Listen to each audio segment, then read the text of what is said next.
नमस्कार and welcome to all of you in Global Lookout. दोस्तों, recently Ukraine के foreign minister ने NDTV के साथ एक इंटरव्यू किया था जिसमें इनने ये कहा कि इंडिया जो सस्ते दामों पे रशिया से ऑयल खरीद रहा है, ये उसे हमारी सफरिंग के कॉस्ट पे यानी यूक्रेनियन जो है उनकी सफरिंग के कॉस्ट पे मिल रहा है। यहाँ आप लोग देख सकते हैं स्क्रीन पे एनडीटीवी का ही ये आर्टिकल है। इसमें लिखा है the opportunity for India to buy Russian oil at a cheap price comes from the fact that Ukrainians are suffering from Russian aggression and dying every day. Ukrainian रोज मर रहे हैं, उनके कॉस्ट पे इंडिया को ये सस्ते तेल मिल रहा है। इसके साथ ही इनने ये कहा कि ये जो इंडिया कर रहा है ये मॉरली इनकरेक्ट है, उसे ऐसा नहीं करना चाहिए। दूसरी तरफ इंडिया बार बार ये सिग्नल दे रहा है कि वो रशिया के साथ अपनी इकोनॉमिक एंगेजमेंट को बढ़ाएगा, चाहे उससे ऑयल खरीदना हो गया, चाहे बाकी सामान जो है वो खरीदना हो गया या उसे बेचना हो गया, वो अपने बेनिफिट के अनुसार इंडिया करता रहेगा। मतलब कि ऑयल खरीदना रशिया से बंद नहीं करेगा इंडिया। रिसेंटली जब जर्मनी के फॉरेन मिनिस्टर एनेलिना बार्बरॉक इंडिया आई थी, तब हमारे फॉरेन मिनिस्टर एस जयशंकर जी ने भी साफ ये कह दिया था कि हमारी जो रशिया के साथ ट्रेड बास्केट है उसको एक्सपेंड करने की बात जो है वो बहुत पहले से चल रही थी, इवन कि ये जो यूक्रेन वॉर है उसके शुरू होने के पहले से।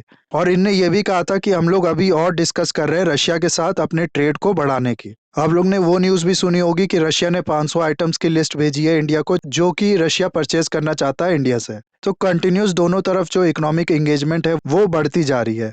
और ऐसा तब हो रहा है जब recently G7 plus Australia countries ने प्राइस कैपिंग अनाउंस किया है रशियन ऑयल के लिए, और बाकी कंट्रीज को भी कहा है कि रशिया से आप इसी कॉस्ट पे प्राइस खरीदो। इंडिया को भी ये कंट्रीज काफी टाइम से कोशिश कर रही थी मनाने की कि वो भी पार्टिसिपेट करे इस प्राइस कैपिंग ग्रुप में, लेकिन इंडिया ने इससे मना कर दिया था।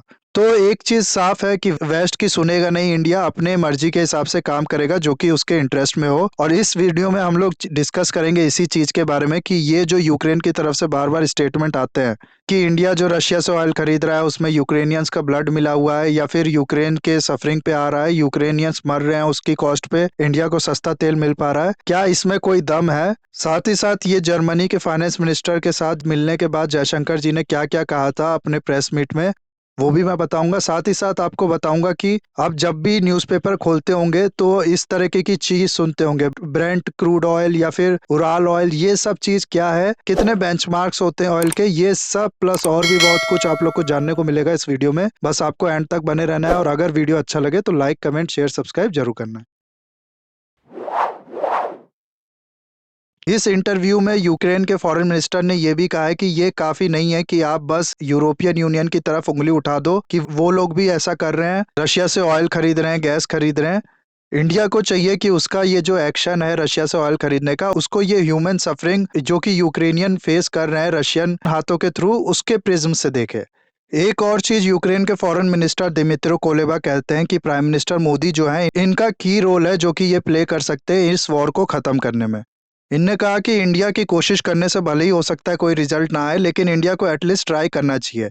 बिना ट्राई किए तो ये चीज साफ है कि ये वॉर खत्म ही नहीं होगा। तो ये सब चीज ये कहते हैं इस इंटरव्यू में। दरअसल आपको पता ही होगा कि इस वॉर से पहले जहां इंडिया का ऑयल इंपोर्ट रशिया से 0.2% का था, वहीं इस साल अप्रैल से लेकर सितंबर तक के महीने के लिए अगर हम लोग एवरेज देखें हर महीने का, तो 24.8% इंडिया का जो ऑयल इंपोर्ट है वो रशिया से आता है, और मिडिल ईस्ट कंट्री से हमारा जो ऑयल इंपोर्ट है वो डिक्लाइन करता जा रहा है। एक डाटा के अकॉर्डिंग सितंबर तक अगर हम लोग देखें तो इंडिया ने 35,000 करोड़ की सेविंग की है रशिया से सस्ते दामों पे ऑयल खरीद के।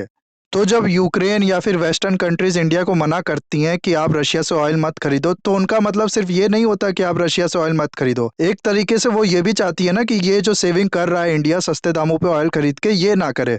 और ये 35,000 करोड़ एक तरह से इंडिया का इन्वेस्टमेंट हो जाएगा फिर इस वॉर के अंदर, क्योंकि जो फायदा इंडिया को मिल सकता है वो इंडिया ने लिया नहीं। हालांकि मैं भी मानता हूं कि कुछ मॉरल रिस्पॉन्सिबिलिटीज भी होती हैं, लेकिन कितनी बार तो इंडिया भी आजादी के बाद वॉर या फिर टेररिस्ट अटैक या कठिन सिक्योरिटी सिचुएशन में फंस चुका है। उस टाइम ये जो कंट्रीज थी, कभी इन कंट्रीज ने इंडिया का साथ नहीं दिया या फिर इंडिया के सपोर्ट में कुछ नहीं कहा।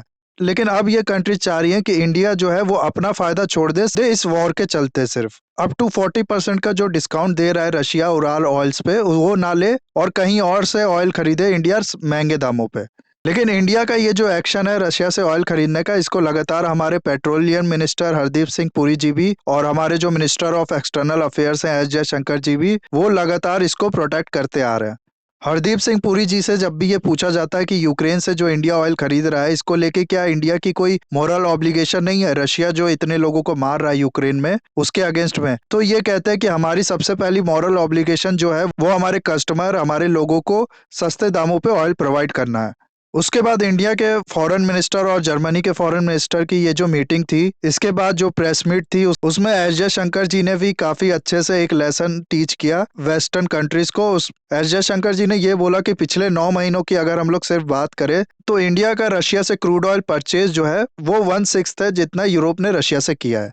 इनने ये भी कहा कि फरवरी 24 से लेकर नवंबर 17 तक यूरोपियन यूनियन ने जितना फॉसिल फ्यूल खरीदा है रशिया से, उतना अगर नेक्स्ट कंट्री जो यू के बाद आती हैं उनको अगर हम लोग मिला भी लें तो उन लोग ने मिल के भी उतना नहीं खरीदा है। इसके बाद ये कहते हैं कि लोगों को जो रशियन फॉसिल फ्यूल ट्रैकर है उसकी वेबसाइट पे जाके जो अवेलेबल फिगर है उसको देखना चाहिए। ये उनको ज्यादा हेल्प करेगी country by country find out करने के लिए कि कौन सी कंट्री क्या खरीद रही है रशिया से और कितने वैल्यू का खरीद रही है। तो एक तरीके से सरकास्टिकली ये कहते हैं जर्नलिस्ट को कि ये जो इंडिया पे सवाल उठ रहे हैं रशिया से ऑयल खरीदने के लिए, इसका कोई असर नहीं पड़ेगा, हम लोग रशिया से ऑयल खरीदते रहेंगे। और इन सब के बाद भी यूरोप के इतना ज्यादा परचेज करने के बाद भी रशिया से यूरोप जो है या फिर वेस्ट जो है वो इंडिया पे सवाल उठाता है, इंडिया को कहता है कि आप मॉरली इनकरेक्ट हो जो कि रशिया से ऑयल खरीद रहे हो।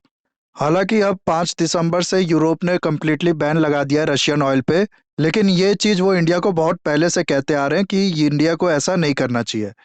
एक और चीज यहाँ पर ये हुई है कि एस जयशंकर जी ने भी इसे कहा अपने स्टेटमेंट में कि यूरोप जो है वो जब रशियन ऑयल को छोड़ देगा, और पहले भी जब रशियन ऑयल को उसने कम कर दिया था खरीदना, उसके बाद वो मिडिल ईस्ट से अपने ऑयल सप्लाई को मंगाने लगा, जिसकी वजह से हुआ क्या कि मिडिल ईस्ट का जो ऑयल है उसका प्राइस बढ़ने लगा, जहां से इंडिया सबसे ज्यादा पहले ऑयल खरीदता था। इसीलिए जब मिडिल ईस्ट का जो ऑयल है वो महंगा हो गया तो इंडिया को फिर बाकी जगह से अपना ऑयल का सोर्स जो है वो खंगालना पड़ा, और ऐसे में रशिया ने उससे सस्ते दामों पे ऑयल ऑफर किया जो कि फिर इंडिया ने रशिया से खरीदा।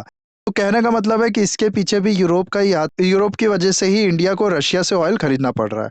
इसके अलावा आप लोग अक्सर ब्रेंट, उराल, इन सब ऑयल के बेंचमार्क का नाम देखते होंगे न्यूज़पेपर में। ये अक्सर आपके मन में आता होगा कि ये होता क्या है। तो देखो क्या होता है ना कि ऑयल के ये सब बेंचमार्क्स हैं, यानी अलग अलग जगह पे अलग अलग कॉन्टिनेंट में जो ऑयल मिलता है उनकी क्वालिटी के हिसाब से या उनकी लोकेशन के हिसाब से उनको नाम दिया गया है। आज के टाइम पे जो 2/3 ऑयल कॉन्ट्रैक्ट होते हैं ना वो ब्रेंट क्रूड ऑयल में होता है, यानी सबसे ज्यादा ऑयल यही सप्लाई होता है वर्ल्ड मार्केट में, और इसी के बेसिस पे बाकी ऑयल बेंचमार्क्स का भी रेट डिसाइड होता है। ब्रेंट क्रूड ऑयल होता क्या है कि नदर्न सी में जो ऑयल फील्ड है ब्रेंट, फोर्टिक, ओसेबर्ग, इकोस्टिस वाले एरिया में, वहां से जो क्रूड ऑयल निकलता है उसको हम लोग ब्रेंट क्रूड ऑयल कहते हैं। ये जो ऑयल होता है ये लाइट और स्वीट होता है। जिस ऑयल में सल्फर की मात्रा कम होती है उसका जो टेस्ट होता है वो थोड़ा मीठा होता है और उसका जो स्मेल होता है वो भी अच्छा होता है, इसीलिए इसको स्वीट ऑयल कहा जाता है क्योंकि इसमें जो सल्फर होता है वो कम होता है। और अगर आपके ऑयल में सल्फर कम है तो इससे डीजल प्रोडक्ट्स जो बनाए जाते ऑयल को रिफाइन करने के बाद, या फिर गैसोलीन या फिर जो भी प्रोडक्ट्स बनाए जाते हैं इस ऑयल से, वो बनाने में काफी ज्यादा आसानी मिलती है। इसलिए जो स्वीट ऑयल होता है यानी लो सल्फर ऑयल जो होता है वो प्रिफर किया जाता है परचेजर्स द्वारा। दूसरी एक और चीज आप लोग को यहाँ पर बता दूं कि ऑयल मार्केट में एक और चीज बहुत ज्यादा मैटर करती है, वो है ऑयल निकाला कहाँ से जा रहा है, यानी कि क्या वो सी के पास वाले एरिया से निकाला जा रहा है या फिर अंदर लैंड वाले एरिया से निकाला जा रहा है।